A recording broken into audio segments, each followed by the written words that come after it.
Okay. We don't have the pointer. It's fine. This one?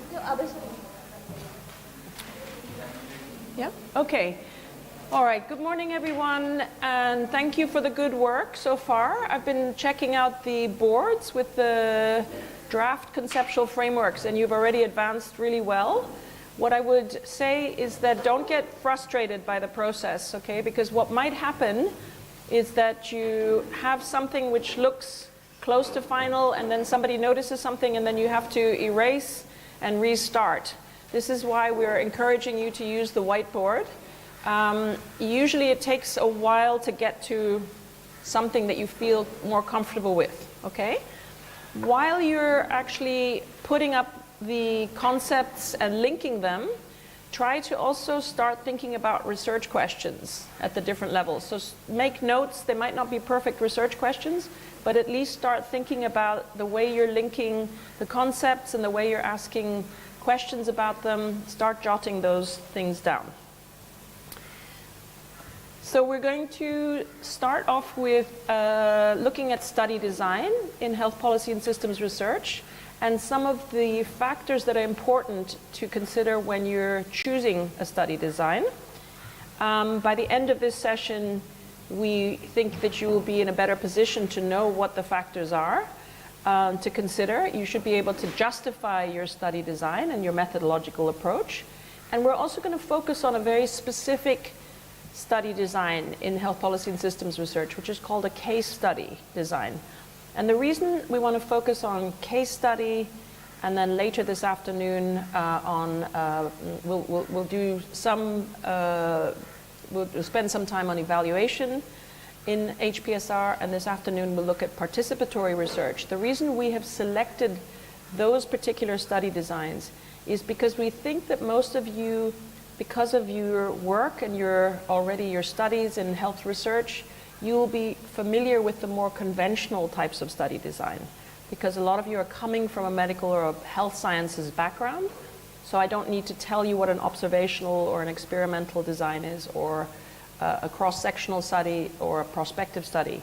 So we're not going to go into that. Yeah, we're not going to go into the basics of study design. We're going to talk about some specific study designs that are really important for the type of research we're doing when we look at systems and policy initiatives.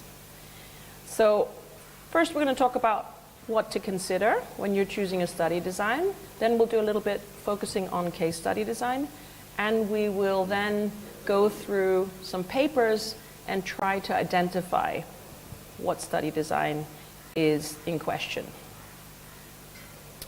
Okay, so just bringing us back to the 8 steps of the research process and showing you where we are. Yeah. In terms of the cyclical process, we talked this morning about theory being not necessarily only considered at the outset of the project, but theory also influences your study design, and we come back to theory in terms of looking at our data and so on. So we're here still. Yeah. We have some tentative aims and questions, and these are informing our research strategy. Okay, we're actually a little bit ahead, so you guys are still working on your conceptual framework, but once you have questions is when you're going to move forward with choosing a study design. What we've covered so far, just as a reminder, I know we're only on day 4, but we've actually covered a lot. Yeah, we've covered some selected research paradigms. We have looked at priority setting. We've looked at the role of theory and concepts. We've done something on problem analysis, developing conceptual frameworks, and I did something with you on formulating research questions yesterday. So very broadly speaking, a research study design is a kind of a blueprint. Yeah, blueprint means when you think about an architect who comes up with a draft plan of the building, it's a guide, yeah, that translates your research question to a research plan. So in other words, it guides you in terms of saying, this is the site, this is the duration, this is the comparative aspect, this is the timing of the study that I'm going to be able to do that matches, that is well aligned with my research question. It describes both the nature as well as the structure of the planned research. And the study design itself has implications for the methods you choose, for your sampling procedures, your sample size, your analysis methods, and also for the ethics. Okay? Why would study design have anything to do with ethics? Any idea?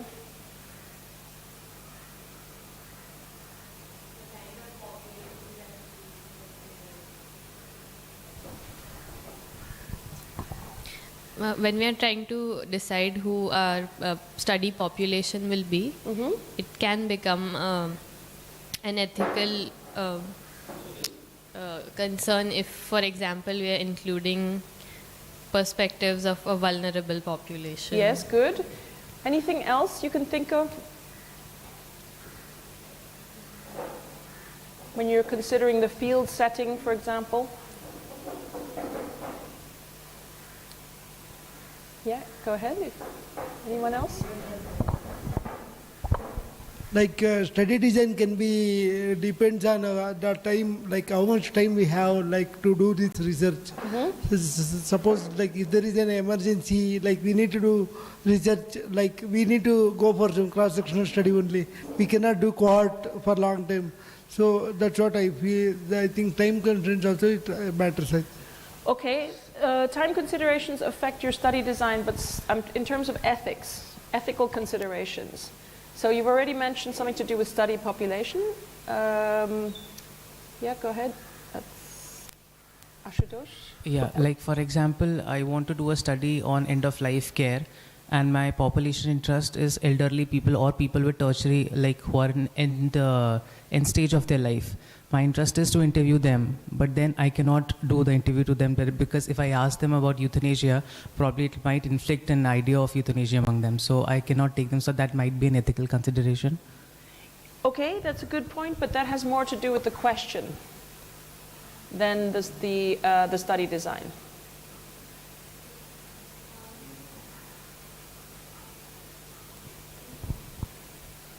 Ethical considerations also come during the analysis part, wherein we cannot reveal the identity of the. Actually, ethics comes in several stages. Now, for example, after the data is collected and it is going to be entered, so the name and the contacts are not. We do the coding so that the identity is not revealed.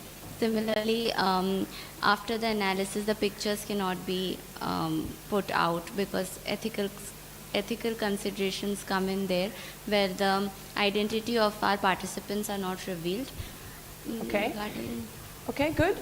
So you're all touching on generally where I need to build in ethical considerations, but I wanted specific to study design, and maybe I'll ask you this question again at the end, right?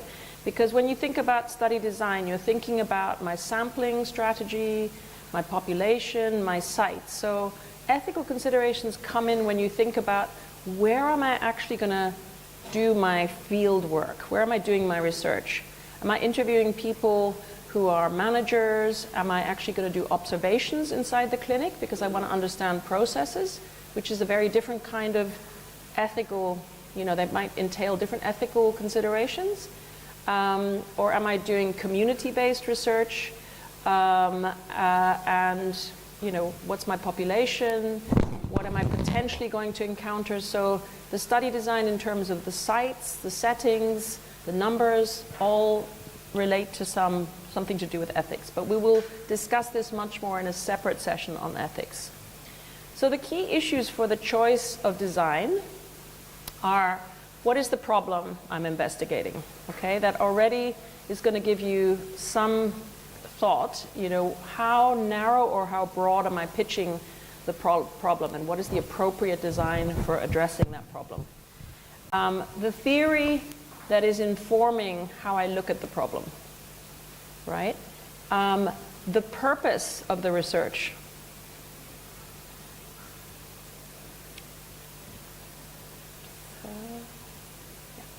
The purpose of the research, The research questions, so the purpose and the theory drive the research questions, the methodological approach, the sampling strategy. Those are all things that I need to be thinking about when I consider the design. Yeah? So your design, when you choose it, I need you to be able to justify it in terms of it's the best fit for these components. So what are the key concepts of interest? So this is your starting point, right? And we saw in the examples that you were looking at that it took a little bit of time to get to the key concept you were trying to explain.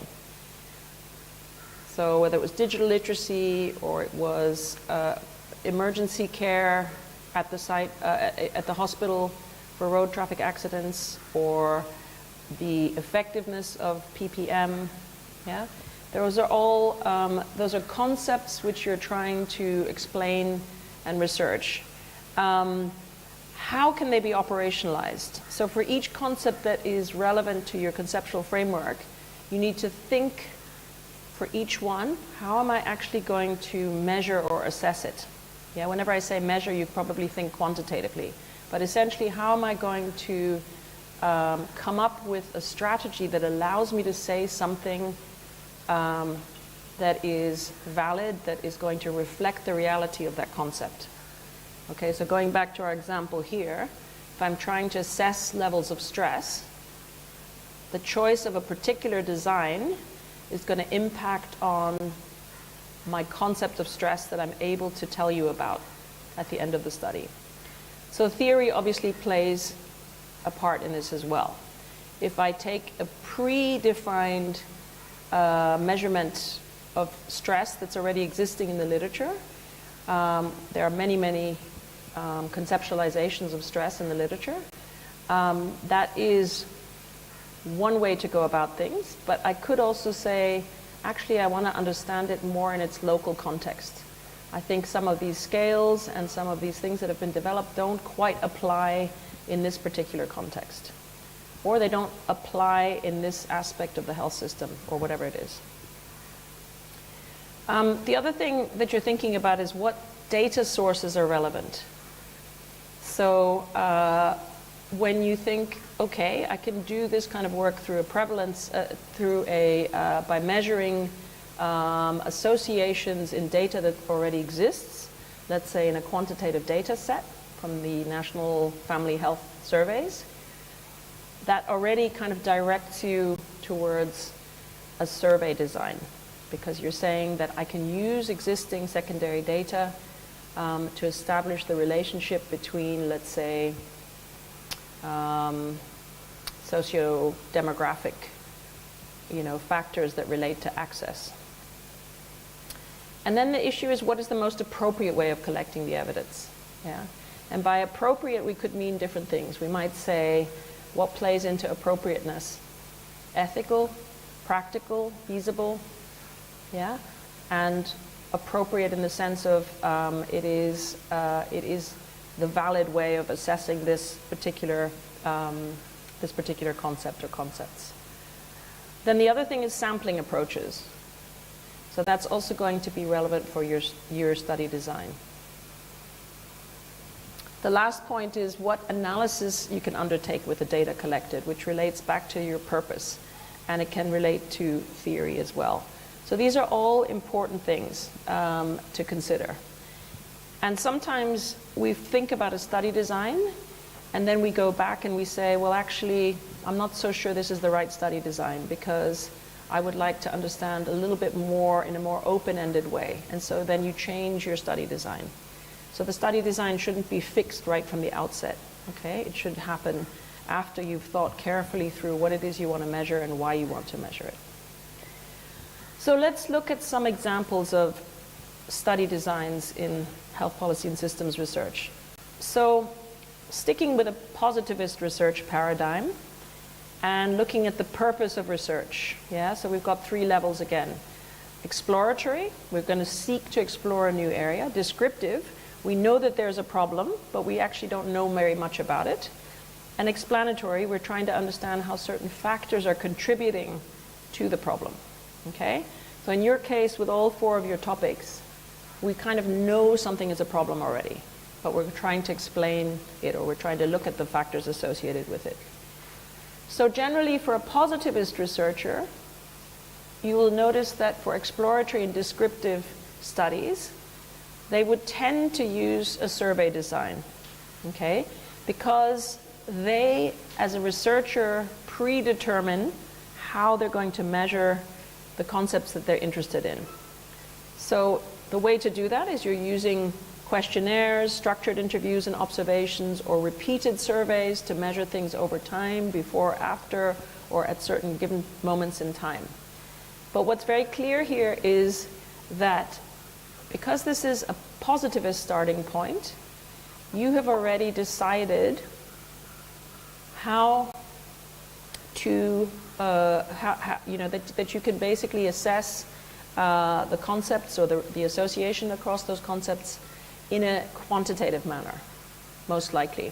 Okay? I'm trying to think if there is positivist research that is qualitative. Like, that's sort of complicated in my head at the moment. Okay, but essentially you're looking at surveys, different types of surveys. A survey can include open-ended questions as well, right? But most surveys are pre-coded, in the sense that you have a limited, either a binary response, a yes/no response, or they're categorical.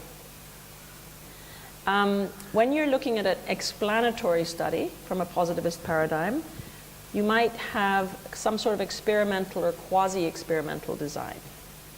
So the design is still employing probably the method of a survey, but it's experimental in the sense that you're looking at a baseline evidence that you're trying to collect before an intervention was introduced, and then what happened after, 6 months post-intervention. So that is referred to as experimental, because you as the researcher have introduced something into a setting that changes the dynamic of that setting. Okay? But remember, from a positivist point of view, you think that most of the contextual issues influencing that process can be controlled. That's why it's called an experiment, or an experimental design. Because you, quantitatively, you are going to be able to somehow, or that's what you would say you are able to do, you're able to control for anything that might be confounding the relationship between the intervention that you've put in place and the outcome that you're trying to measure. So that's in terms of primary data collection. In terms of secondary data analysis, so in other words, if we're looking at data sets, we might, if we're doing an exploratory study, we might be analyzing census data or record data, medical records, health systems records, program records, routinely collected data. But you could also be doing a quantitative content analysis. So this is where a positivist researcher could do something that sounds qualitative, but it's actually quantitative. How would you do a quantitative content analysis, for example, of media reports about a certain topic, about road traffic injuries? What would it imply to do a quantitative analysis?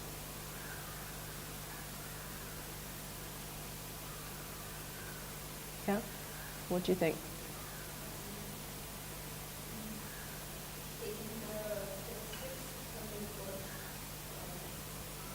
Taking the statistics from the reports. Or maybe looking at newspaper reports from an angle of how many accidents are happening, in what time, sort of. Something. Okay, remember, the content analysis of media is you're not treating media as data. I mean, you're not treating media as an accurate representation of your phenomena, but you're doing something else. What do you do when you do a media analysis? Why are you interested in the media? What does the media offer to you that a data set doesn't offer? Okay, let's say we're looking at road traffic injuries and debates around, where we should situate our emergency care facilities. Why is the media interesting?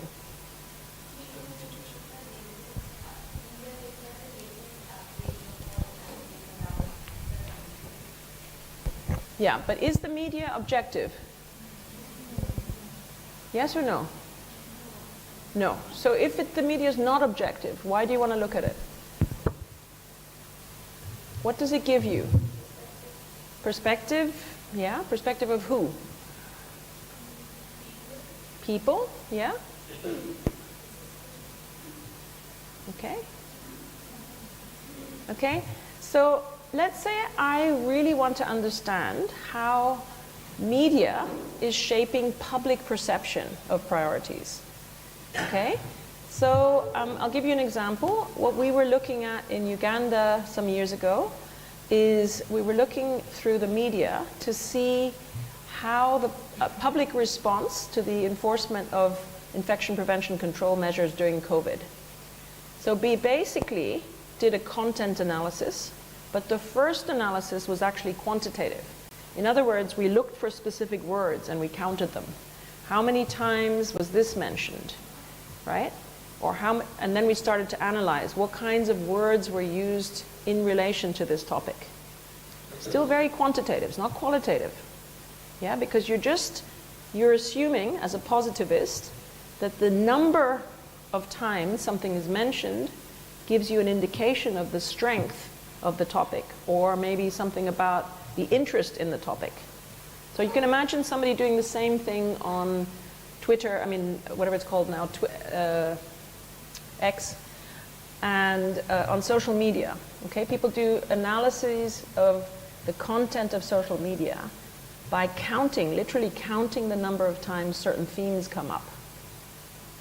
Okay, so as soon as you move into quantification, you're still using a positivist approach because you're saying that numbers matter. Okay, so quantitative content analysis could be even with speeches. If you're looking at, presidential directives or whatever, prime minister's speeches, and you're analyzing the content, you could do it in I think it's again the difference between inductive and deductive. If you already decide, this is what I'm looking for, how often in the speeches is, a particular concern mentioned? The impacts of, or mental health. How often does mental health come up in kind of discussions, high-level discussions of health in the country? Okay? So yesterday we were talking about prioritization of topics. So imagine that one piece of research would be to gauge the public sentiment in terms of looking at media to understand what seems to be coming up, what is reflected as priority topics in the media. Okay, so don't take that at face value because the media is always reporting on things in a certain way, right? Sorry, there seems to be an issue with the thing.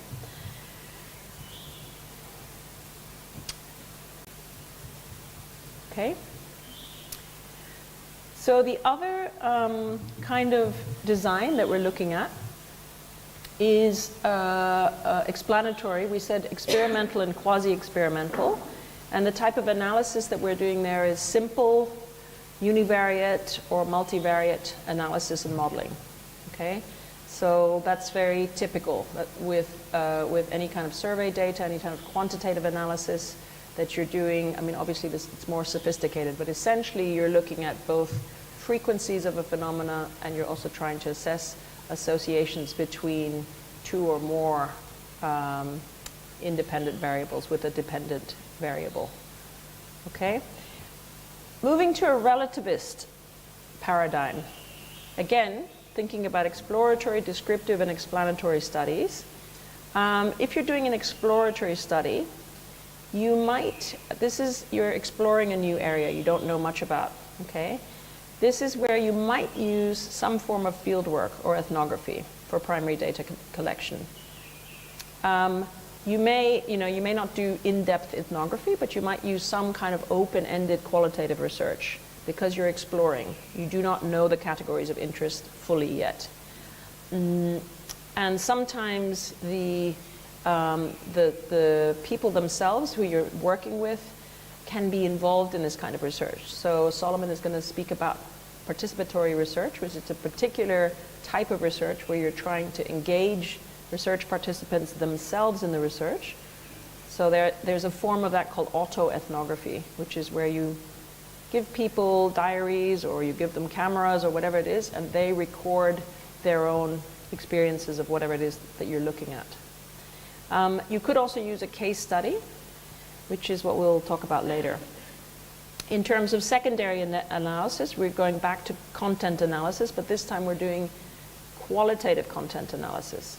So that means we're trying to understand and interpret the discourse, in other words, the themes as they relate to a particular theory, right? So, for example, I'm reading through policies, guidelines, minutes from meetings or from the media, and this time, instead of just counting numbers of times mental health is mentioned, I'm actually looking at how mental health is being discussed. And I am doing some kind of thematic analysis where I say that, okay, the way the topic is being prioritized or the strategies that are being prioritized are reflected in these documents through different rhetorical means. Rhetorical means the way that people speak about things. Yeah, the way they give weight to some things but not weight to others. The forcefulness, the style of speaking, the style of the way these topics are written up tells you a lot about how people are, setting priorities or discursively discussing these topics. I might also use some kind of historical analysis. So you can imagine that I'm exploring a topic. I want to understand, for example, how a policy came into being. What's the history behind the policy agenda setting? So I'm going to analyze draft guidelines, and I'm going to look at historical records of the last 20 years that led up to the HPV vaccine being launched. Yeah? And I'm not just counting there. I'm actually analyzing what became important at what point in time. Who were the major actors? What were the events? What were the decisions taken? Yeah? So those are things that are only addressed through different kinds of qualitative work. Descriptively, we're also still using case study and ethnographic designs. We're focusing a lot on less structured observations and interactions.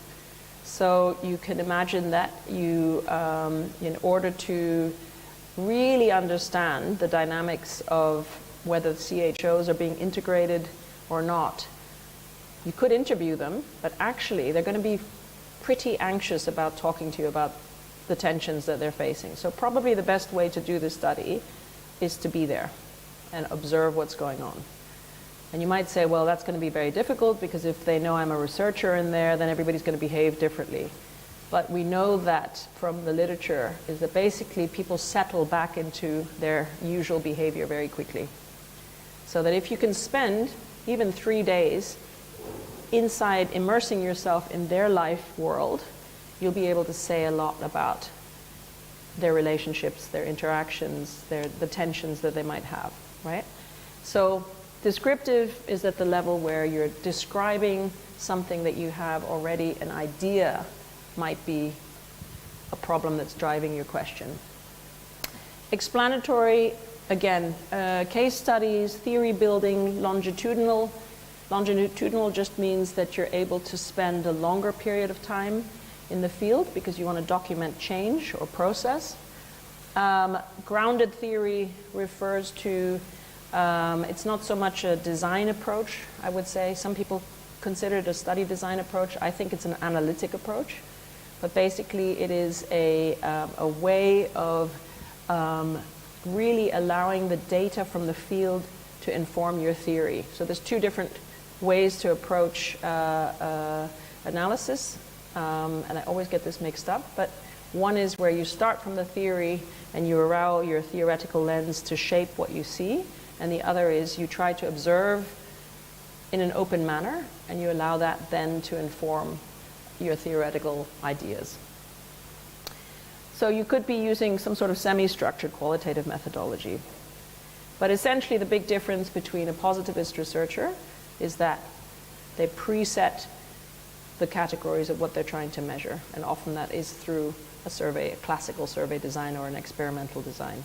And in this case we're looking at observational designs that are mainly qualitative in nature. The second thing you want to think about when you consider study design is whether the design is fixed or it's flexible. So in a fixed strategy, it means that you have to pre-specify before data collection. So data is generally numbers, and it's generally quantitative data you're looking at. You rarely are collecting qualitative data if the strategy is fixed, right? Which means you've prepared the survey tool, you've decided how you're going to measure stress or whatever it is, and you go into the field, you conduct the survey. You can't change midway through. It's a fixed strategy. Yeah? In fact, you would be corrupting the quality of the data and the study if you changed your questions halfway through, right? In a flexible strategy, your design could evolve in the course of data collection.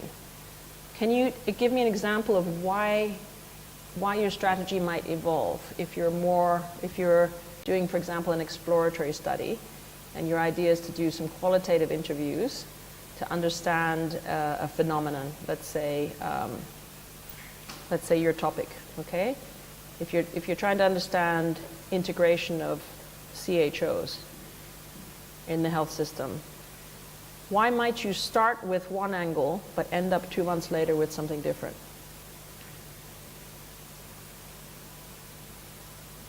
Why do you have more flexibility in a qualitative study? What's happening as you're observing?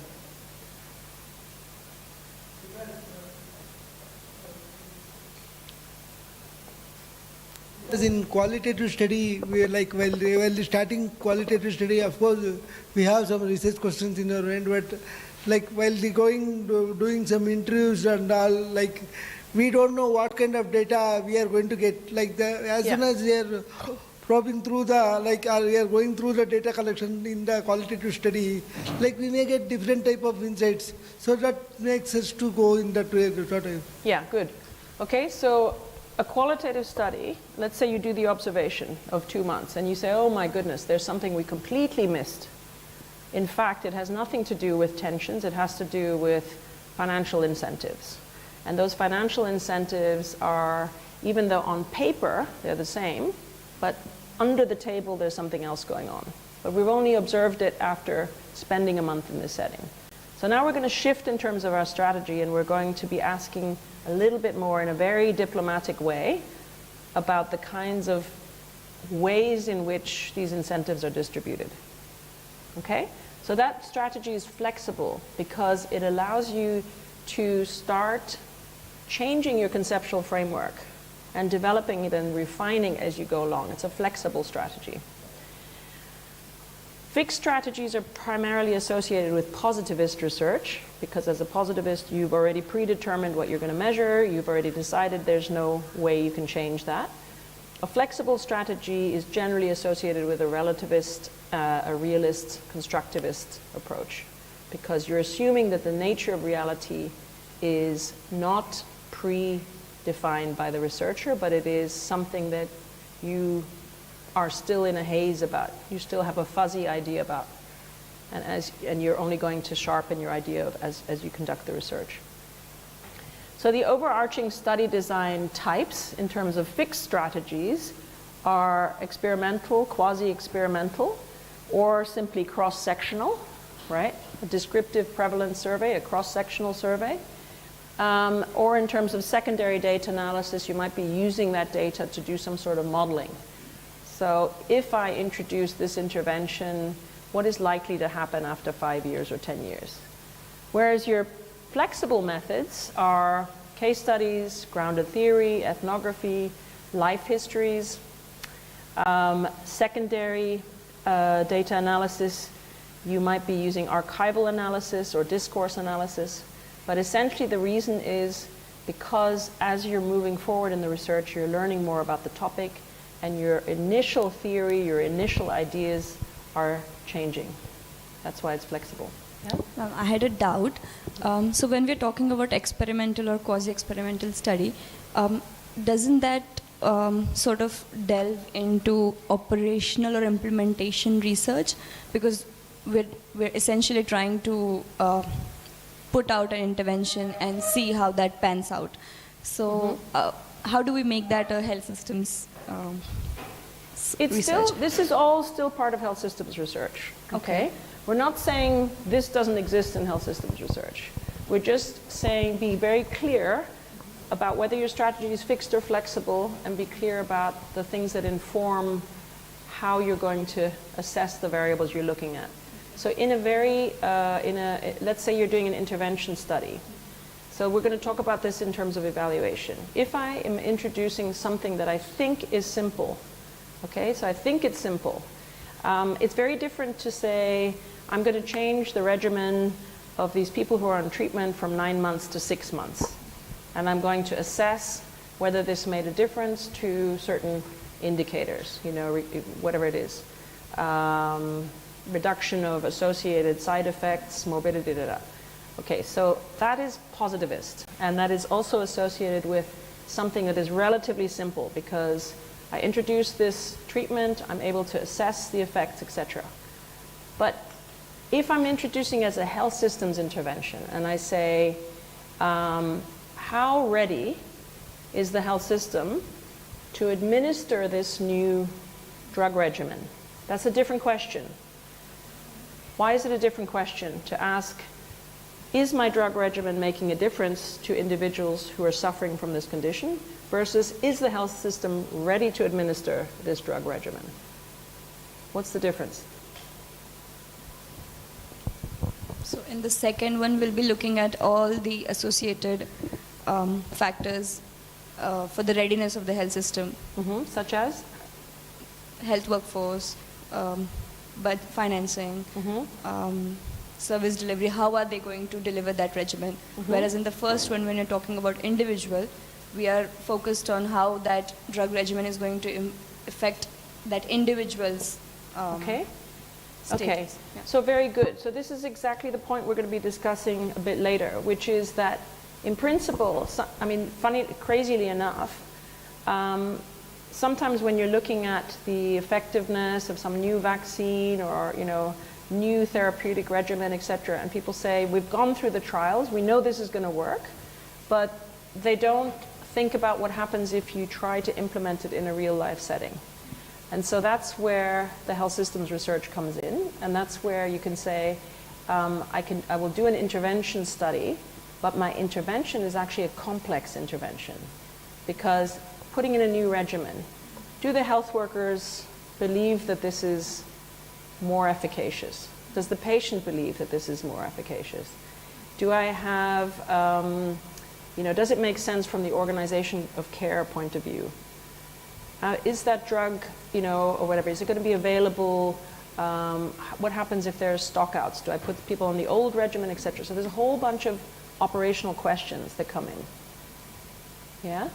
So in principle, we just remember that even if you're talking about an experiment, in the health system sense, your experiment is one that includes a lot more many factors that you have to take into account in the research.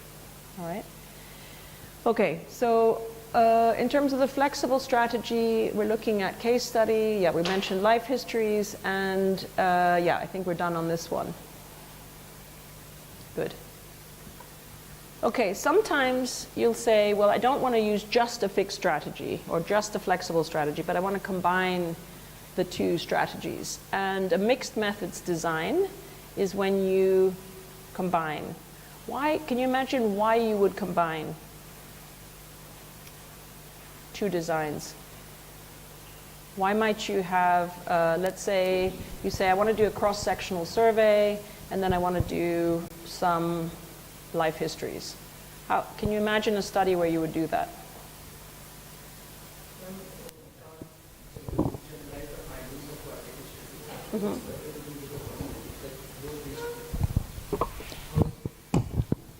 The quantitative findings is more generalized. So if we do both the methods, so we have it can be exploratory type or it can be an explanatory type, like starting first with qualitative, then going for quantitative, or starting first with qualitative, then going for quantitative. So it supports each other. Okay, but is the aim of qualitative work to be generalizable?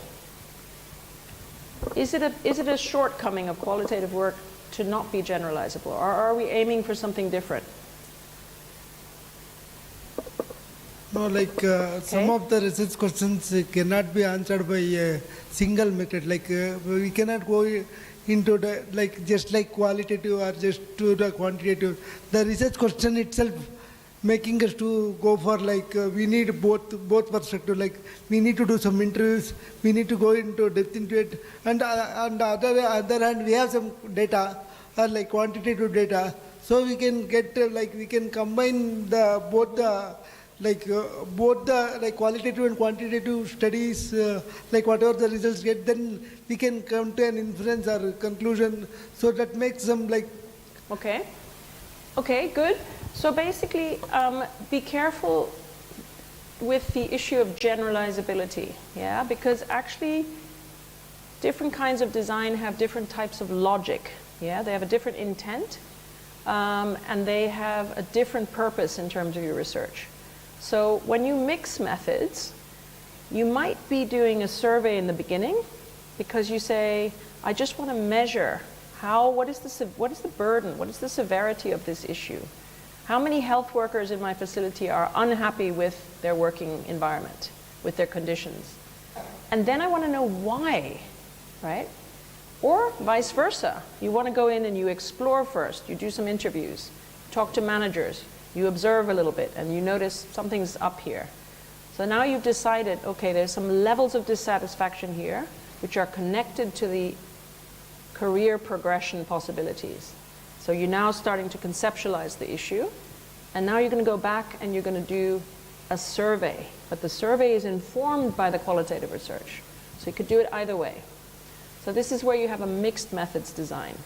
So in other words, you could be using a survey design for part one, and the second part might have a more flexible strategy where you go into case studies, multiple case studies, because you also think that there's differences in this issue across the country. Okay? All right. So you're often triangulating. Triangulating means you're using two or more sources of data or sources of evidence or methods. You're trying to capture different dimensions of the phenomenon in question. Okay? So remember also, sometimes people think triangulation is to you triangulate methods because one method might give you an incomplete picture, whereas another method gives you a complete picture, and therefore you're trying to correct your reality, your portrait of reality. That's not the case. What you're doing, it is most likely that a survey and a qualitative design are going to give you different kinds of information, and some of it may conflict, but the conflict should not be for you an issue that, oh, why am I getting different responses from the qualitative information? In and of itself, that's interesting. That suggests that it's because of the way I'm measuring this concept. If I measure stress through a standardized scale versus speaking to people, the type of information itself is different, and you need to grapple in terms of the analysis with those differences, right? And we said you can sequence this according to the logic of inquiry. So you could do something that is more quantitative and initially and qualitative later, etc. So this also suggests that you don't have to be fixed in terms of your research paradigm, right? Because you could be incorporating different elements. Okay, so now we're going to focus just for a short time on a specific type of design, which is called a case study. Now, case studies, it's very, very confusing, I have to say. And the literature, because the reason is we use case study all the time. We always, we find reference to case studies in the literature, in the media. We talk about, oh yeah, I'm doing my case study in Kenya and I'm doing mine in India. Okay? So what I'm going to tell you today is how this term is being used in research. Okay? And it is not what you think it is. In some ways, but it is, I have to say, it's still a source of confusion across researchers. What is a case study? So generally it's an in-depth, contextually rich investigation of specific health policies or systems issues within a real-life setting. All right, so a case study always involves immersion into that health system. into the reality, the real life world of those managers, those providers, the clinical community interface. It's seeking to understand how and why sort of things occur within a complex system, rather than just measuring outcomes. Okay? So your case study approach might happen after you have realized through some kind of survey that there is some issue that should be investigated in depth. And in health policy and systems research, it is very useful to use a case study design because you want to investigate these multiple that you're already starting to outline, interacting contextual factors and social processes. So in other words, if I look at your diagrams already and I said, they're raising a whole bunch of different questions, you might get very fragmented, right? In terms of saying, oh yeah, I need to do a survey for this one, and then maybe I'll do some interviews here, and but you could do a case study, which allows you to capture the phenomenon that you're interested in, digital literacy, in a comprehensive way by using different methods. So on the right-hand side is a nice series of case studies, which I copied a link for you on, but they were actually developed by an organization called HPSR, which is I think a South African, Indian, Kenyan collaboration, if I remember rightly. And they produced a series of using case study design, cases to look at, and they're quite short. They're a few pages each. But it's really a good reference to understand a bit better what these look like. So it's an established research design that you may have heard of in anthropology, in sociology, history, but also law and medicine. Think about case studies in law, or even a case study in medicine, where you have an article that's written up about one specific patient because they present some kind of configuration of symptoms or issues that are of importance or relevance to the field. They're also used in social work. We talk about case studies, right? Often you're integrating multiple data sources, so both quantitative and qualitative. So for example, you're looking at policy documents, you're looking at interview data, archival data, observations, and so on. They could be a single case study, or it could be comparative, where you're looking across cases. So here's an example of a comparative case study: implementation of promotion and prevention activities in decentralized health systems, comparative case studies from Chile and Brazil. Okay? Now what is important here is that in this methodology, in this study design methodology, Chile and Brazil are not the case studies. It's not the geographic location. It's the phenomenon of interest. All right? So here you might say it's promotion and prevention activities, or it's about decentralized health systems. But this is one source of confusion, is that people often think of the case study as actually the country setting, or the location, the geographic location. It's not the geographic location. So we use case studies to explain, to describe, explore. So all those things that we have as the intent or the purpose. Phenomena in the everyday context they occur.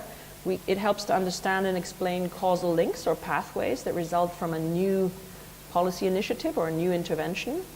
It lends itself to capturing information on how, what, why, such as how is the intervention being implemented and received on the ground. And it also offers some additional insights into what gaps exist in its delivery and why one implementation strategy might be chosen over the other. So here we go. Defining the case is one of the first steps. The case can be an issue, it could be a solution, it could be an intervention, an organization, a community, an occupation, or an individual. But one thing that's clear is that the study object, the case, is always related to people and interpretations of the social actor's perception of this phenomenon. Okay, so it could be more concrete if we're looking at individuals. So life histories are often used to capture kind of individual level case studies about people's experience, for example, of living with a particular condition. Or it could be a specific organization. So I'm looking at, let's say, peer support networks for people living with some chronic condition. So my case study might be those peer support organizations, or it could be less concrete. So it could be an event or a process or a decision. Okay, so we'll come to some examples in a minute. Individuals, what's very important is that they're studied in a natural environment. It's not experimental in any way. It is the real life natural environment. It is not the geographic location. So usually, in order to decide on what case we're interested in, these are very, very much driven by theory and theoretical assumptions. Because when you decide on a phenomenon of interest, you are suggesting that that focus is going to shed light on something that you want to understand. So like we took before, we said a case study could be a peer support network for people living with, I don't know, cystic fibrosis or something. You have decided already, you have a theory around the importance and the role of peer support, and you think that it differs, let's say across countries or even across states, depending on whether people think that that is a therapeutic mode that helps them with deal with their condition. And the reason I'm saying this is because not everybody thinks peer support is the way to go, right? So when I did work on HIV back in the 90s, I looked at the role of peer support networks, therapeutic sort of, support groups for men living with HIV. And I noticed that in the country I was working in Canada, Canada's divided into French-speaking Canada and English-speaking Canada. And this was very interesting to me to note that for the French-speaking Canadians, the idea of peer support or sitting together in a group and discussing your problems and discussing your strategies for treatment seeking was something that was not very common. People said, the more I speak about this, the more sick I feel. I don't want to share this. This is a private thing I have to go through. Whereas for the English Canadians, who were more oriented towards the United States, where they're much more into peer support, therapeutic value of talk, they said, the more we talk about it, the stronger we are. So it was a very interesting case study for me, not so much about English versus French, but it was about peer support networks and their value in terms of dealing with HIV at a time when there was not much therapy or therapeutic options available. So you identify the theoretical assumptions. In other words, the assumption driving this was that peer support helped people deal with a condition, a long-term condition. You then define the case. So what is my case? It is this notion of peer support or the peer support network. And you select your cases, right? Because you can't study absolutely all peer support networks. You're going to have to find a particular type, and you're going to have to compare like with like, for example. Then you collect your data, you analyze your data, you interpret it, and you report findings. So it's important for HPSR. It's a very important, an important approach because it allows you to capture complexity. It explores how and why. It allows contextualized learning, yeah? Because a case study approach is often something that is, you might say, well, it sounds like it's very restricted to one country, but a case study approach, if it's really well done, is something that is very useful to think about how you would replicate it in another country. And it also helps you understand why a peer support network works in one context but not in another, for example. And it supports theory building, yeah? Because you can generate insights for broader health system strengthening and reform. Should we use peer support networks throughout the world for supporting people with HIV or with chronic disease?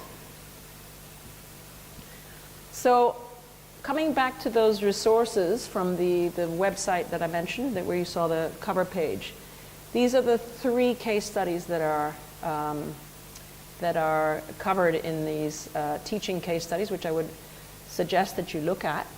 The first one is the marketing of alcoholic drinks in South Africa. It's covering the period 2011 to 2017, and it's exploring the process through which the draft policy, control of marketing of alcohol beverages, was formulated.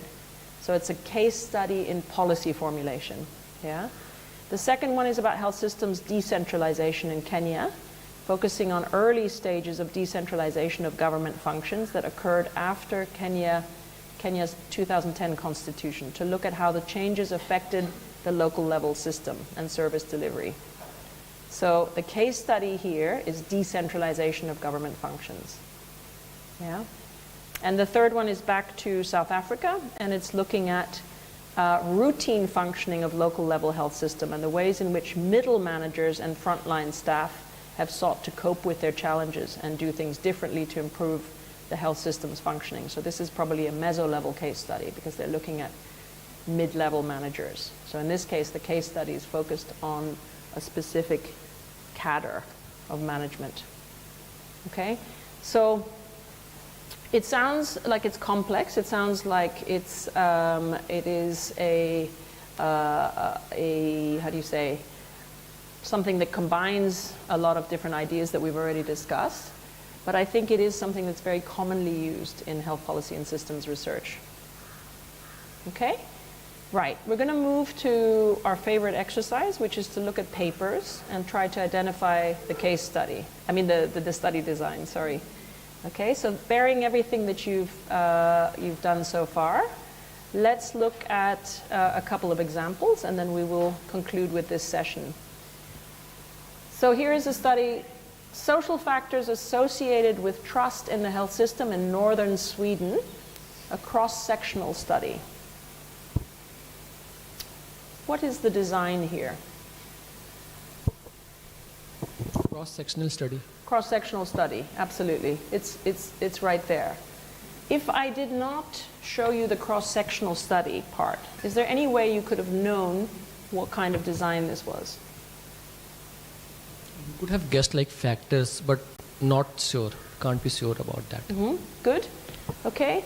So the fact that if I had left off the second part, you would have social factors associated with trust. The clue is in the associated with, because that kind of points you in the direction of, okay, the factors, they must have somehow operationalized them, and then they must have looked at them quantitatively.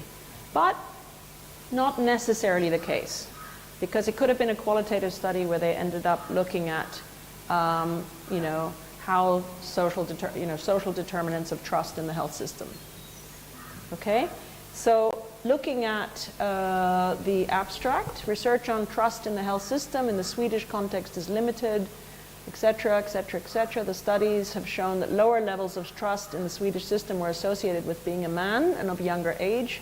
Additionally, the Samu indigenous population and immigrants have reported less trust, and so on. So then you're looking through, there's a better need, this is the introduction, yeah? There's a better need for better understanding of social factors influencing trust, especially important. The aim was to explore the level of trust and to assess socio-demographic and social capital factors associated. Okay, that's already kind of giving you a little bit of a sense that they have some ways of measuring, probably quantitatively, socio-demographic and social capital. So the theoretical concepts of interest, what are they? What is being assessed here? Trust. Yeah, trust in the system. Good. Right?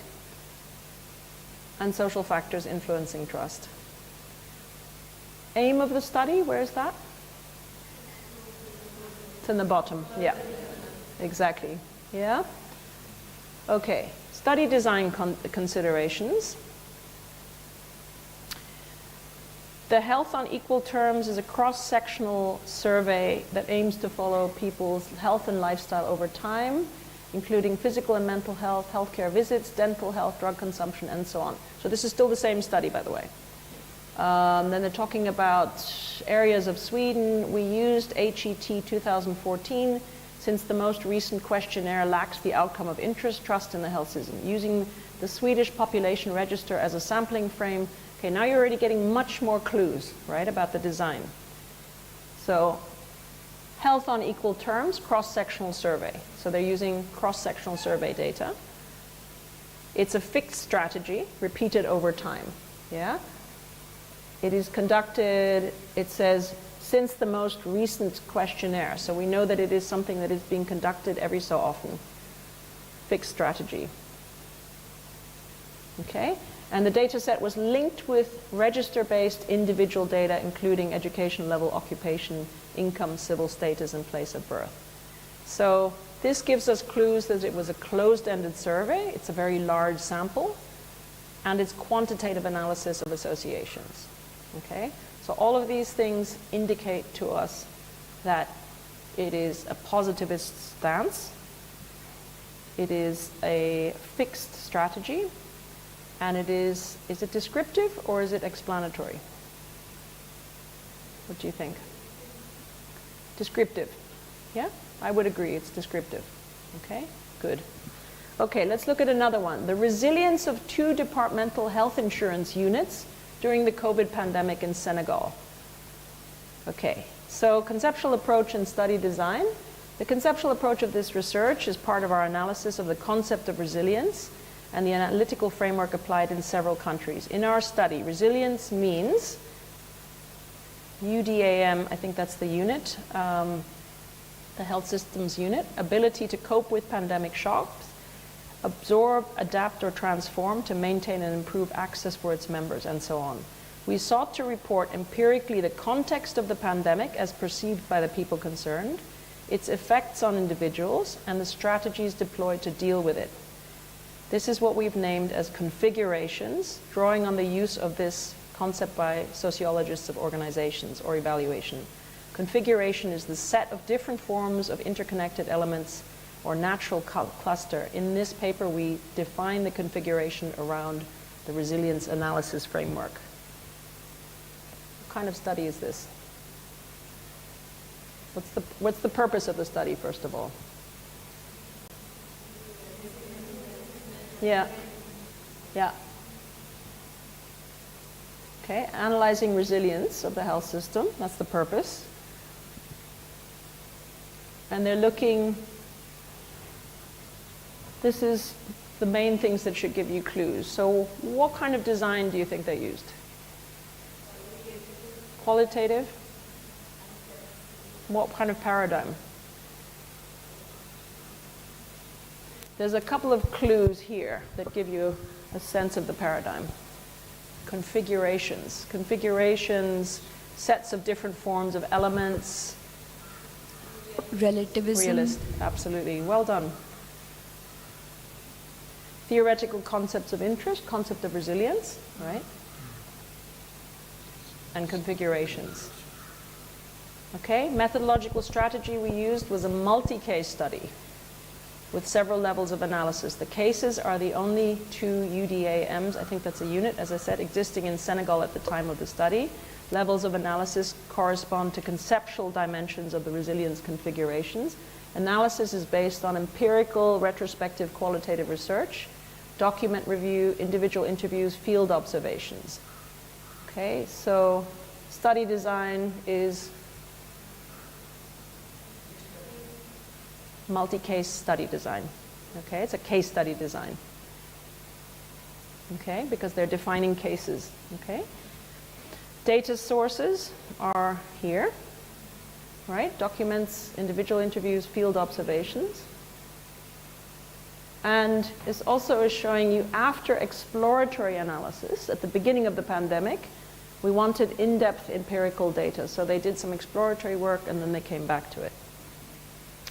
Okay, it's not about salary. A discrete choice experiment to determine community health worker motivation for work in Nigeria. What kind of study design? Is it observational or experimental? Okay. Okay, do you remember what a discrete choice experiment is? I mentioned it briefly just the other day. Okay, when I'm trying to find out what is going to keep my health workers in post, what do I try to do? What method might I use? Okay, it's basically a way to find out what people place value on in terms of incentives. Okay, so it's an experiment where they're given a range of options. What would make the difference that you would be more likely to stay in post? Is it a top-up of your salary? Is it a chance to graduate to a different degree of health care? Is it education for your children? And they vary the mix and the levels. So it's very much in line with those control knobs framing. And then they do, you answer lots of questions, and there's a kind of quantitative way of then deciding on what the best incentive package would be. So,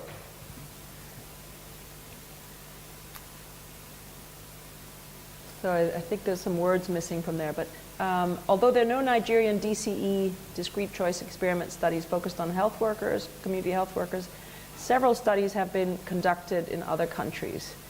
Given the importance of CHWs to the Nigerian health system, we sought to identify contextual factors that drive job preferences through an experiment. So the purpose is we sought to identify, right, this. Theoretical concepts of interest. What is the theoretical concept here? What are they trying to explore? Motivation, right? And quality healthcare. Okay, so it's both motivation, factors of motivation. I would say it's more motivation. I think motivators. Okay, we conducted a DCE to assess preferences. Data sources, let's see what the data sources are.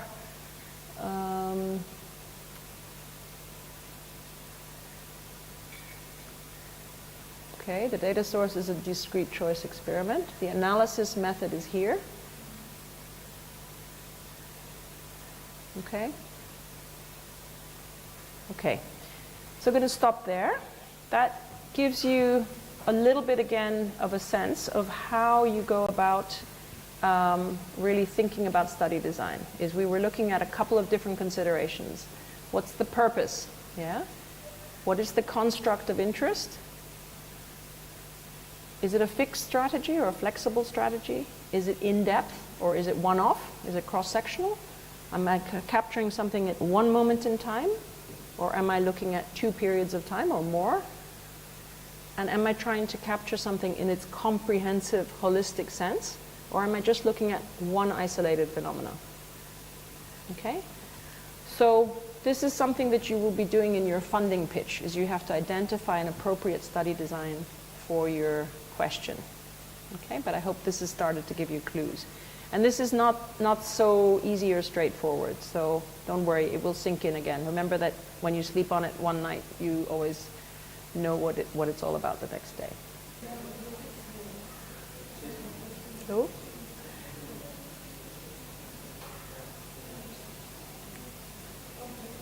Okay? All right. Okay, so we are ready to go for the next part of this morning. So we've looked at case study design, and we've said that case study design is something that is often used. You'll see it in health policy and systems research. But when you see it, I want you to always be critically aware, yeah? Because a lot of people will mix up exactly what is meant by a case study. So very often we think that a case study is because we're doing it in 2 states. No, it is. The case study is always the phenomena of interest.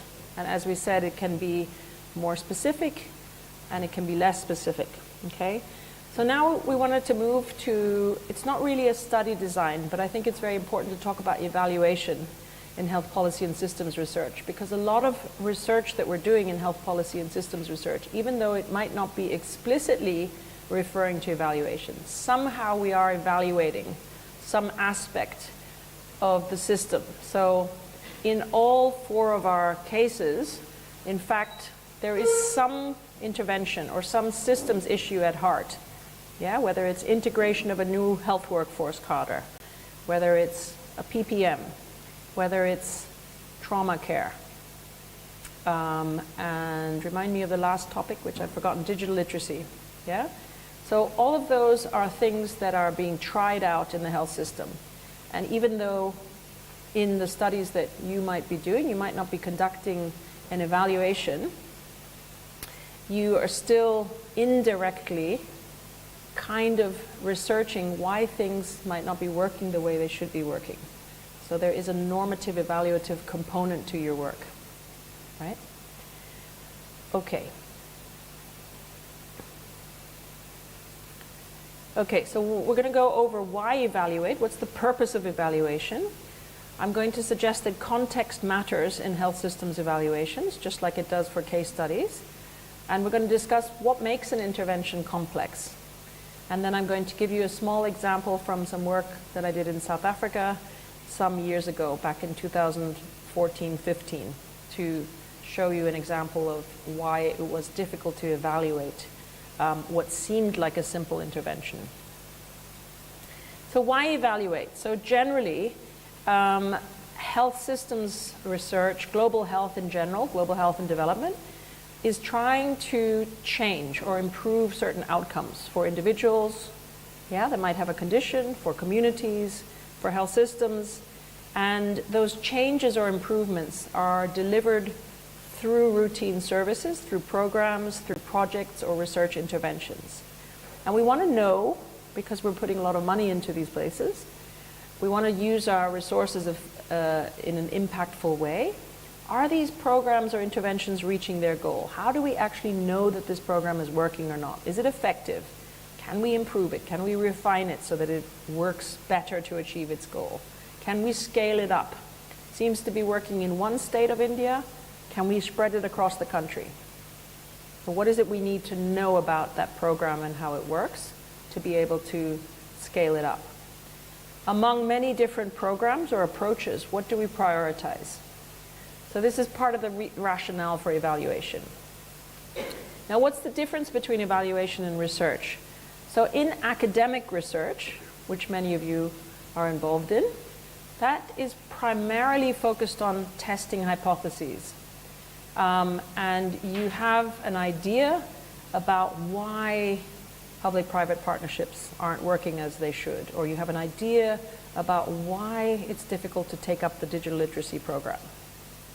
And you're testing it. You're testing it in some ways because you're exploring the reasons why this isn't happening, given certain contextual constraints or conditions that might explain why the program isn't being taken up as it is.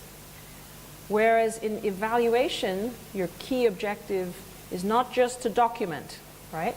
Or to describe or to explain. It is actually to improve something, improve the practice.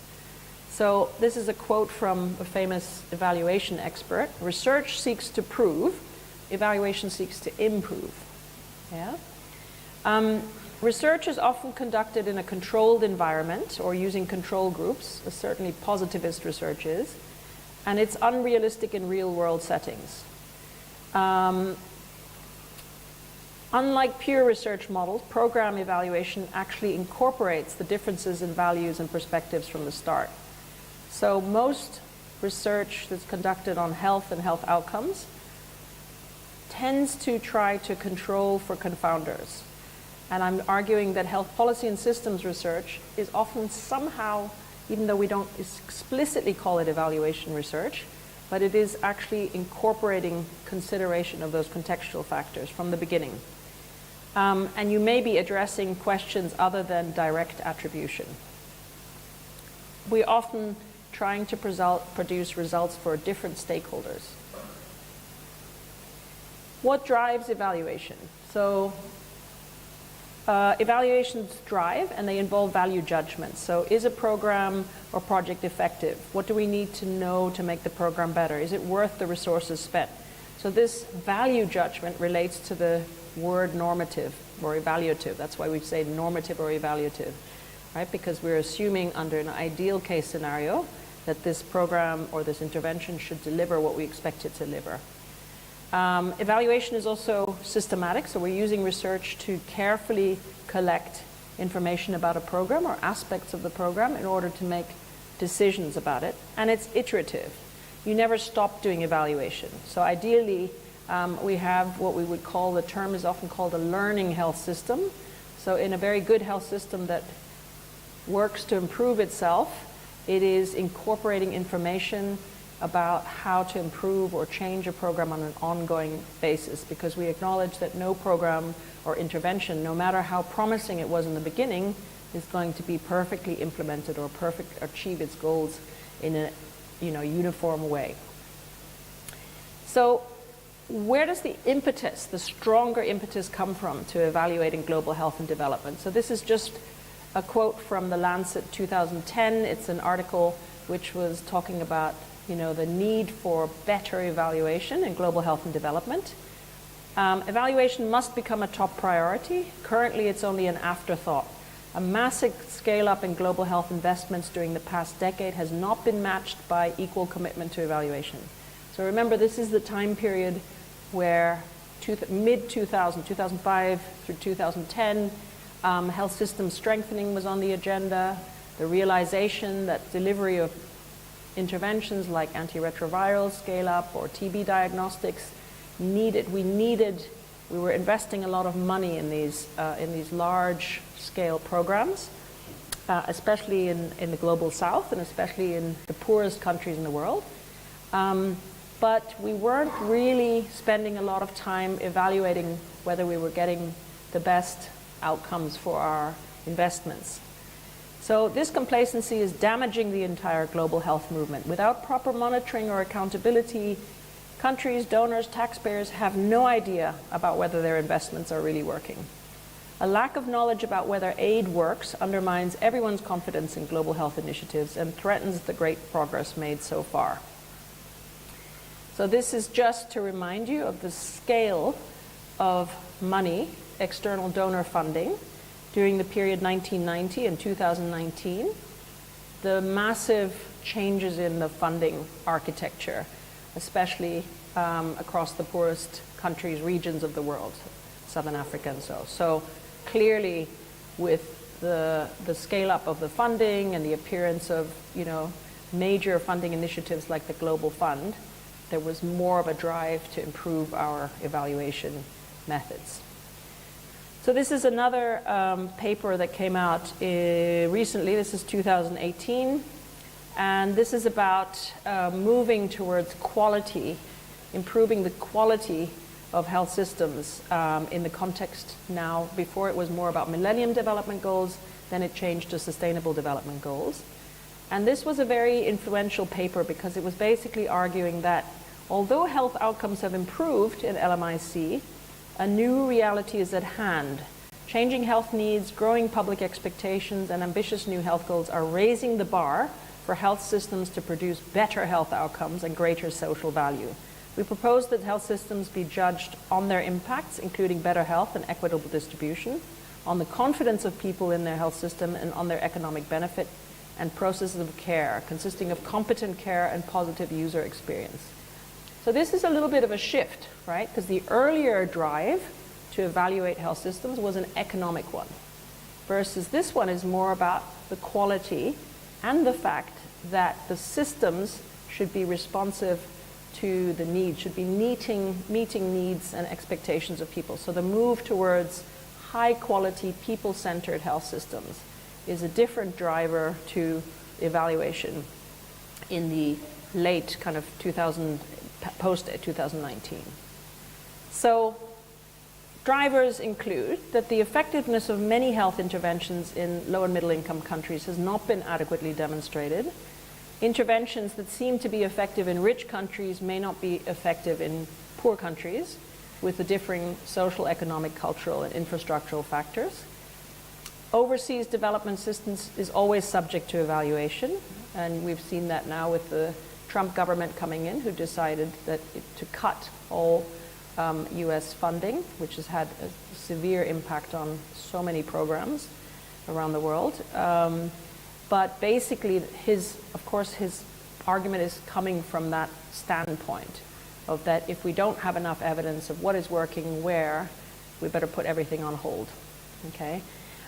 Agencies have increased funding for evaluations and implemented new evaluation policies, and it's become a field of science in and of itself. So you may have heard of implementation science, but there is a whole field of academic discipline now called evaluation science as well. So the other driver is scaling up of intervention. So many health interventions are implemented at a small scale, and they're limited to specific areas. They're not sustainable. And we want to understand, how do you deliver a proven health intervention to an underserved community? How do you actually go about scaling it up, given that sometimes sustainable infrastructural requirements or financing requirements are not in place? So why would you introduce a new initiative if you can't guarantee that you're going to be able to sustain it over a period of time? So a small-scale intervention that's proven successful or effective needs to cover broader areas. And scale-up is really challenging. It's not always successful. So we need to understand how the intervention can be sustainably embedded in a specific system and landscape. Health systems evaluation, as I said, high-quality evaluation is critical for health systems. It lets us make better use of the resources that are invested. It helps policymakers learn what works best in their setting. And many promising health systems intervention, even those that increase coverage, actually fail to deliver or improve health outcomes. So a lot of things in SRH, including, for example, investments in adolescent-friendly health services. So they seem promising on paper, but they're not actually taken up to the extent that we would hope they were taken up. And there's many other examples of interventions which seem promising at a small scale, but when we look at the results after a certain amount of time, we find that they're not making a difference. Okay, so why continue investing time, money, effort into them? And many health systems reforms, including government-set reforms in LMIC, are never evaluated because there's no time to do an evaluation study. There's data limitations, there's scarce resources for actually doing health systems research. So this is why evaluation becomes quite central to the endeavor of health systems and policy research. So part of the problem with, you will have already heard based on what we just talked about, case studies, part of the difficulty in evaluating a health systems intervention is that it's somewhat different than evaluating whether some drug is effective or not, right? Generally, evaluation questions are framed around what works, why is it effective, does this work? But it's not the most useful way of thinking about public health or health systems research, because many interventions are actually difficult to answer using a traditional randomized controlled trial. So even a basic intervention, like digitalization of records, which is now supposed to be carried by a particular cadre of health worker, is not so straightforward in terms of thinking about what it is doing to the system more generally. Okay, and that's exactly what you're investigating, right? You're trying to understand how the process of what seems good on paper, which is digitalizing information systems, is actually pretty complicated in terms of what it creates in the health system, right? So what works cannot be assumed. Health systems are complex, and system reforms have long causal chains and multiple interacting components, which is what you all are doing, right? You're investigating the complexity of the issue. Why does a proven intervention not work as intended? So there's many different reasons, but generally we tend to categorize a program or a service intervention as a relatively simple thing. For example, introducing a new telehealth device, or complex integrated service delivery model. So even introducing a new telehealth device, to me, is not simple. Doesn't sound simple to me. So I would disagree with, I don't even know what a simple intervention in the health system is. I don't think it exists. On paper, it looks like it'll improve practice, but it's often showed not to work, or it might work in one setting but not the other. Why? And the questions that an evaluation team might pose is the intervention wrong? Is it substandard? So is the new technology that's being proposed, is it an operational problem? Does the machine break down very often? Is it a question of, we're assuming a level of, constant supply of electricity for the cold chain, or constant accessibility, connectivity? Yeah, is that the problem? Or was it implemented too weakly? And by weakly we mean that it was not implemented in a way that would allow it to achieve its full potential.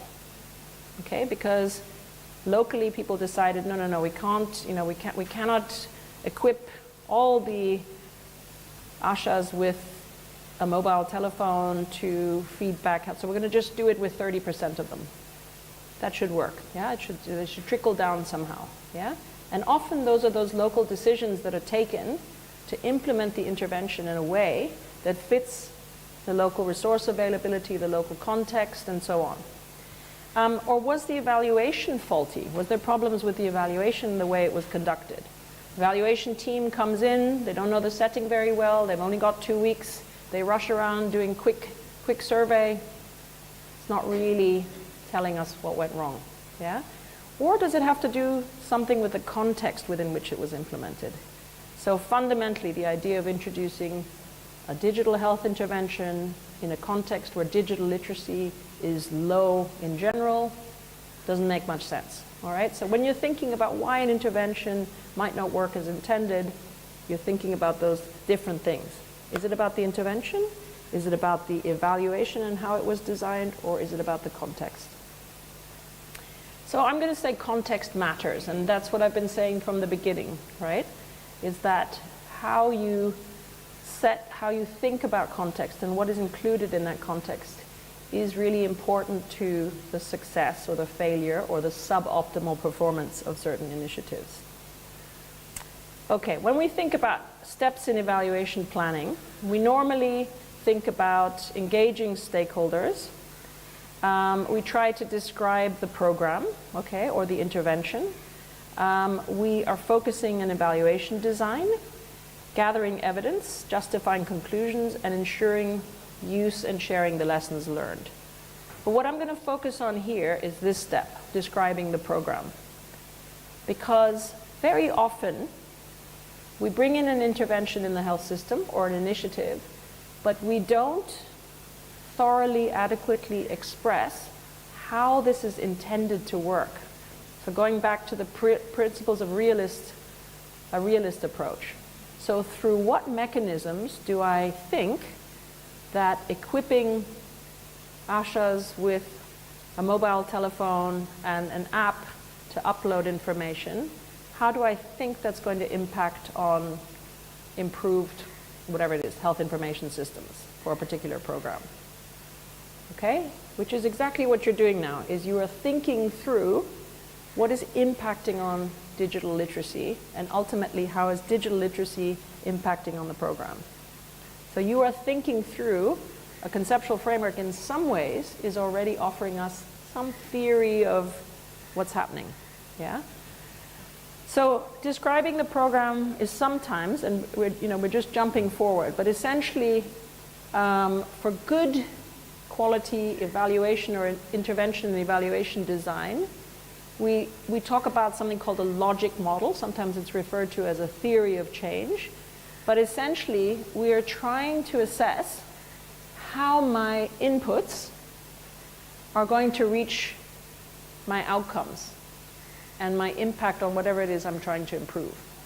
Yeah? And we say that this is sort of our mechanism. So there's lots of different language used, but essentially, a logic model is constructing the pathway from this is what is required to deliver the intervention or the initiative, training, infrastructural changes, top up in terms of salary, whatever it is. And we want to achieve improved digital literacy to be able to implement the program. But what are the steps in between? And why is it important to articulate those steps? Because I want to measure them somehow. Is the implementation of this intervention happening as was intended? Now, what I'm going to argue is that this all looks very nice, yeah?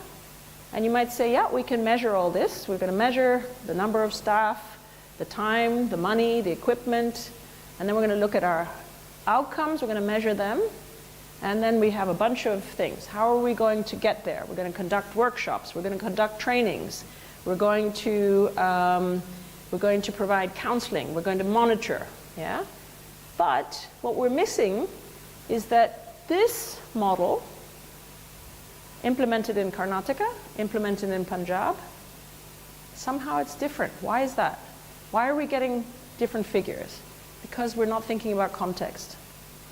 Yeah? So the role of context in logic model designs, construction, and usage is often overlooked. We tend to only depict a set of very specific contextual conditions that are directly targeted by the program, but we ignore the other underlying conditions that would contribute to the problem or the program that's aiming to change the problem. And if you have a simple logic model, you might overstate what the intervention can possibly do, and you might provide misleading information about the possibility of replicating it somewhere else. So we think we need to incorporate context. And this is where HPSR is very good, because HPSR by definition says system components are linked, but the system also exists in a context. So what is the context and how do we look at it more closely? So context matters. If you're interested in improving a program or a service, you need a better understanding of how the environment, yeah? And the environment is a social environment, it's a political environment, it's an economic environment, it could be a geographic issue, yeah? Accessibility of the service, how people are reaching it. How is this going to impact on the success of your initiative? But most of the research and practice on healthcare is acontextual. There's little mention of context, or context is some kind of black box. You have it somewhere in the diagram, context. Not explained, yeah? It's part of the background, or it's even considered unwelcome noise. We've got to control. We've got to separate out the contextual factors, because we want to really assess the intervention. We're pretending that we're applying it in optimal conditions, but it's the real world. Okay, there's never going to be super experimental. We're not robots, and we're not operating on a blank canvas. Yeah. So content is a critical ingredient, or a set of ingredients that may be the most important factor in achieving change. Sorry, not content, context. And not understanding and taking into account context risks a huge waste of resources, money, and effort. Evaluators have recognized that the success or the lack of a success of a program, intervention, or project depends on the specifics of the context in which it plays out. So what do we mean by context? And there's a lot of work by the MRC, the Medical Research Council, in Britain on understanding the role of context, particularly for complex interventions. And basically now we've come to a point where we would argue, based on systems thinking, that any intervention, any initiative in the health system is going to be complex. So what's meant by context? The why and the when of change and concerns itself, both with influence from the context external to the provider, such as economic, social, political, but also internal to the system or to the organization. Resources, capabilities, structure, culture, politics. Okay, so when you think about the intervention, you're thinking what's happening inside the bounded area of my clinic, my facility, my hospital, my system, as well as how the broader contextual determinants are impacting on what goes on in the system. It's also, another definition is a combination of factors, including culture, that accompanies implementation and evaluation of the project that might influence its results. So geographic location, timing, political, social climate, etc.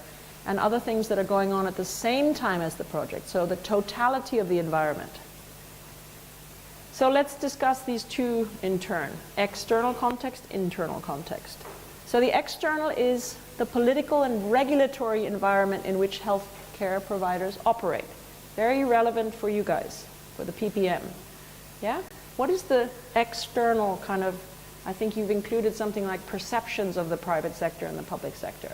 But it's also the regulatory environment. Yeah? The role and the power of health professionals. So You might say this sounds more internal. So how are doctors versus nurses ranked in terms of the prestige or the authority or the power that they hold? But actually, it's also linked to factors that are external. So what you might call medical paternalism, which means there is a bias towards doctor-led systems, happens in many countries where there is a kind of bias towards the medical profession, training in certain types of medicine, quite a male-dominated profession still, and so on. So these are sort of social and cultural factors that influence who gets into medical school, who by definition then holds authority or power in a certain sphere. Social and ideological movements such as consumer rights and health-related movements, for example, campaigning by patient groups, can also have an influence on your intervention. So if there's a massive lobby outside the system, because a lot of people are affected by something like, I don't know, post-COVID, everybody had burnout, right? So there might be a lot of lobby, which leads to workplace changes to accommodate the fact that more people should be allowed to work from home, et cetera, okay? But that's just an example. But there might be something else whereby you have a strong activism around a particular health issue, which is shaping the way an intervention will be taken up or not. So going back to the topic of peer networks in HIV care, if you've got a very strong lobby in the country which says we've got to invest more in people-led movements and peer networks, etc., that might support or enable the intervention that you're doing in your health system. It's obviously also the technological environment. Is the therapy, is the equipment, is the space, is the infrastructure adequate? All right? Those are sort of internal, but they're actually determined by the external environment, because how much resources are pumped into the health system, and specifically equipping the health system with the supplies, the drugs, the supplies, and the technology. So all of these factors will shape the effectiveness of programs or service interventions. But we also have an internal context. So this is once we step into the facility. And that context is things like physical layout of the clinical environment. Yeah? The diversity of patients, clinicians, staff, the size, the scope, the scale of the tasks involved in delivering healthcare. So we mentioned different types of health workers in the Indian context. If you're introducing a new intervention, but you're not taking account of the fact that they already are having to manage 6 programs, that's going to be problematic, right? Because you're not taking into account the internal dynamics of the work burden already. Financial stability and economic incentives. So some of you were mentioning something about transfers, frequent transfers in positions, frequent movement. That is obviously instability and uncertainty that's going to affect how you're able to implement your intervention. Standards and values of care, organizational culture and leadership, this is something we'll get into next week. And relationships between patients, carers, healthcare providers, support staff, and so on. So it's a lot about social relationships as well. What does the community, the patient population expect? What are they able to expect and demand of the health system, and vice versa? And then, of course, there's something which we refer to as practical wisdom or intuitive knowledge, which is essentially all those things which are never really documented but are part of the culture of care within the Indian system versus the system somewhere else. So let's just go to the point about what makes an intervention complex. So we're saying essentially we are thinking about contextual factors externally and internally, which are adding to the challenge of evaluation. Yeah? And I said that most health systems interventions are complex. So here's a little diagram: simple, complicated, and complex. So this is something that's been used often to try to explain the difference. So a simple intervention is it's like following a recipe. Yeah, you need the recipe, Expertise is helpful, but you don't really require it. As long as you follow the steps of your recipe, you're going to be able to make that omelette or whatever it is. Sorry, omelette is a bit basic, but you know what I mean, right? The best recipes give good results every time. Doesn't matter who's using them, okay? You might say, no, but I'm not familiar with these strange ingredients or whatever. But if I give you the ingredients, you follow the steps, you understand the steps, you can produce the same cake as I can, okay? You might say, yeah, but what about the oven? What about the this? What about the that? Okay, well, good. You're thinking like a health systems person. Okay, a complicated intervention is sending a rocket to the moon. Why? Because the formula are critical. So sending one rocket increases assurance that the next will be okay, but you need very high levels of expertise in multiple fields. Rockets are similar in critical ways, and there's a high degree of certainty in the outcome once the original issues are solved. But it's more complicated in terms of the steps that are on that checklist. Yeah? A complex intervention is raising a child, because the formula has limited application. You can read so and so many self-help books, but your child is not a robot, right? So it doesn't matter how many books you read, although we all do that, we all read those books. How am I dealing with this 12-year-old adolescent turbulent time?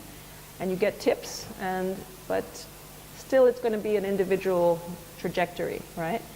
So raising the child gives experience, but no assurance of success with another child. The expertise can contribute, but it's neither necessary nor sufficient for success. Each child is unique, has to be approached individually. And there's uncertainty of outcome returns. You hope for the best, you do the best you can, but we never know, you know. Did I think my child was going to turn into a science freak? No, I didn't think so. Okay, I thought he would be a social scientist, but sadly it's going more in the direction of natural sciences. No, I'm just kidding, but it's interesting because you always think that you're shaping them in a certain way and then they veer off to the other direction, right? So it's complex. So what makes a health systems intervention complex? Interventions in the health system are generally complex because we have a number of interacting components, as you will see from your diagram. We have groups, we have levels, meso, micro, macro. We have settings targeted, different settings. So community, tertiary level, primary level, whatever. They're all implicated in some ways. Even with the road trauma, road traffic injuries, you're thinking about the trajectory of what happens when the accident happens up to the point where you get to the hospital. We've also got different environments, yeah? You have many different behaviors that are targeted, usually. It's looking at how the provider is going to behave, it's looking at relationships, it's looking at the client behavior, and there's a degree of flexibility in how the intervention can be implemented. So there's always an interaction between the intervention and its context, either internal context, but also external context. So complexity and context are closely related. So even a relatively simple intervention can be complex. Let me give you an example. We're going to implement an appointment system in a level 1 health facility so that we reduce waiting times. Tell me why you think this might be complex. What does it depend on? What does the success of this intervention depend on?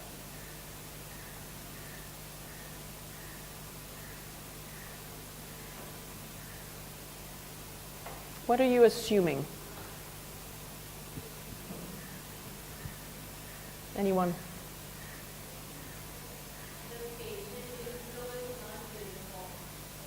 Okay, patient flow is not uniform, good.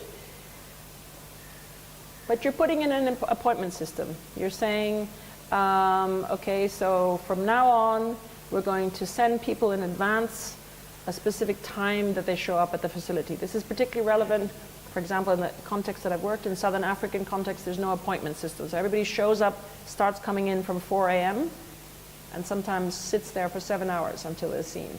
Yeah? So patient flows change. What else? What else makes it complex?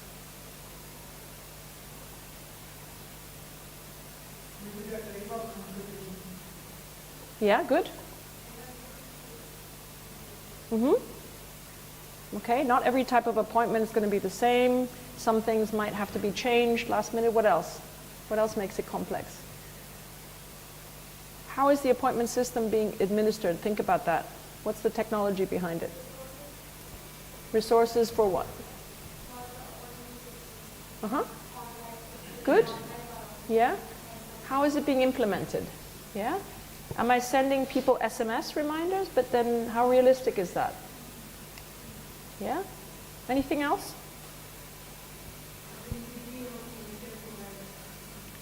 What else am I assuming in terms of this reducing waiting times?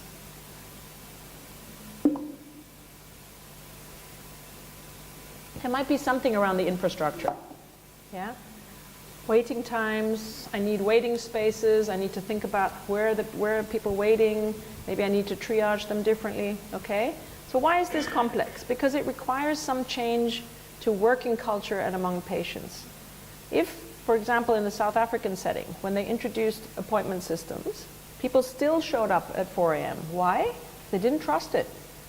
And they thought that for years there had been ways that you would pay the security guard a little extra, then you could move up, or your relative was somewhere in the queue and you could do this.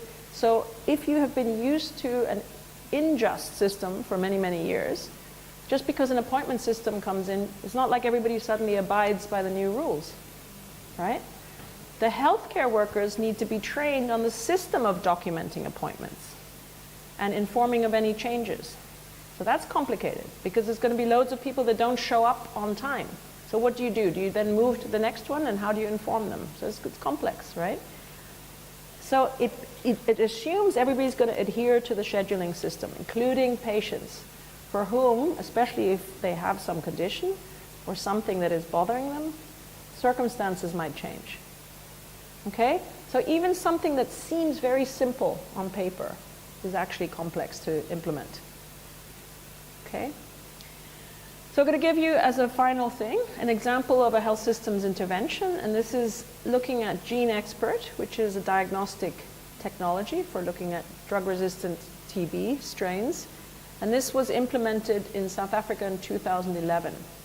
And the South African government was very proud that they were among the first countries to be able to roll this out. Roll out and scale it up quite quickly. Yeah? So in terms of the mathematical modeling work that had been done, they predicted that this diagnostic technology would save healthcare systems lots of money by earlier diagnosis. And what happened actually was that when they evaluated the rollout in countries such as Brazil and South Africa, which were countries to take this on from an early point of view, it revealed quite a different picture. Empirical treatment practices, adherence to protocols by providers and patients, availability of treatments post-diagnosed, all in the early phase of rollout, reduced the impact of having Gene Expert in place, or actually led to cost inflation. So this was, in the beginning, was the campaign, was all over the media. Was the health minister doing a Gene Expert test himself? If a minister can do it, can't be that hard. Yeah? And it was thought of as a real game changer, a historical breakthrough in TB diagnostics. Accuracy, speed, high sensitivity, specificity, capacity to diagnose new complex forms of TB, high levels of political and donor endorsement, and really a matter of national sovereignty. Okay? And you have the same situation in India. Often the reforms are about nationalist pride coming up. Every country has the same, right? So this in South Africa was a big deal in 2011. So what we were looking at from a building blocks point of view is, what does implementation of Gene Expert mean for different aspects of the health system? So we were trying to look at what is the cost effectiveness of the technology. Okay? From the point of view of the governance, what is the management culture? What was going to be the arrangements to monitor, to supervise, to assure quality? How user-friendly was the algorithm to decide whether if somebody's sample would go forward for Gene Expert or not? What were the requirements from a technical point of view for optimal functioning? And also, what was it perceived really do the health workers really believe in the capacity of this technology to make a difference to their own work flow and burden? And in terms of information systems, who's reporting and recording the health results? How are they being communicated? And in terms of the health workforce, what was the division of labor in the clinic? What was the level of motivation of health workers? And what is the accountability? So what we found, and this study is part of a larger study that was conducted to evaluate GeneXpert, is that there was no evidence that Expert improved the cost effectiveness of tuberculosis diagnostics, at least in the early phase. In terms of the governance, there was a lot of confusion because there were two algorithms in place. It was very difficult to introduce change in the early phase, and people didn't know what to go by. So this initiative came in with a lot of fanfare, but nobody was actually ready for this massive change.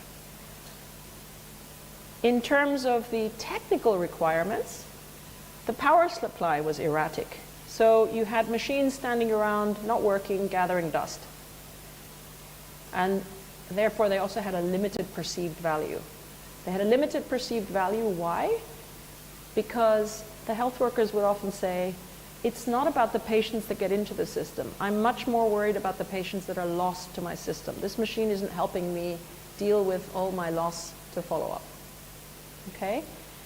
In terms of the information systems, there was a lack of confidence and consistency in reporting results and poor coordination of the internal referrals required to make sure that putting this new expert way of diagnosing drug-resistant TB would actually lead to better referrals.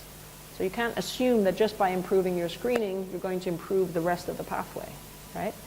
And in terms of the health workforce, the diagnostic processes were handled by different staff, which hindered continuity of care, and there was often a shortage of space. So this is a nice quote by one of the TB nurses. I was certain that we're going to defeat this elephant, in other words, drug-resistant TB, but through implementing GeneXpert. But unfortunately, things are not going the way I thought. We detect TB quick, but the treatment we must give, and then the defaulters, that's my challenge. So in terms of the health system's context and its influence on uptake of GeneXpert, and here we're looking at context and complexity. In a dysfunctional health system, healthcare workers felt absolutely powerless to make any impact on the TB epidemic. There was low motivation, limited ownership, and perceived value of the GeneXpert, and there was poor adherence to the algorithm. There were also conflicting perceptions of accountability for TB services among the staff, and that was really a barrier to successful integration, at least in the early stage, of GeneXpert. In the more functional health systems that seemed to be working better, the integration of Expert was facilitated by a sense of shared responsibility for implementation, collective problem-solving techniques to support internal processes and procedures, and maintenance of referral networks. Okay? So the study that Kerrigan McCarthy did was actually a study that ended up looking at the implementation of GeneXpert as the case study, and she looked across, I think, 19 different facilities in different provinces and found that some facilities were doing a lot better than others, so the functional and the dysfunctional. Okay? So I'm just going to end on this slide. So taking away the message for today is we need to understand complexity of the intervention components, but also complexity of the internal and the external context to inform your evaluation. Think about interventions or programs as events in the system. You're introducing something new, yeah? And in evaluation, consider intervention components in the system within which it's implemented. So context is always important. Move away from the binary question. Does this work? Yes, no.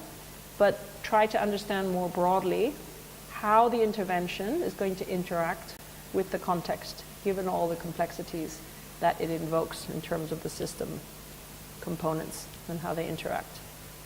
Okay? We're going to stop there. And we're going to give you a pause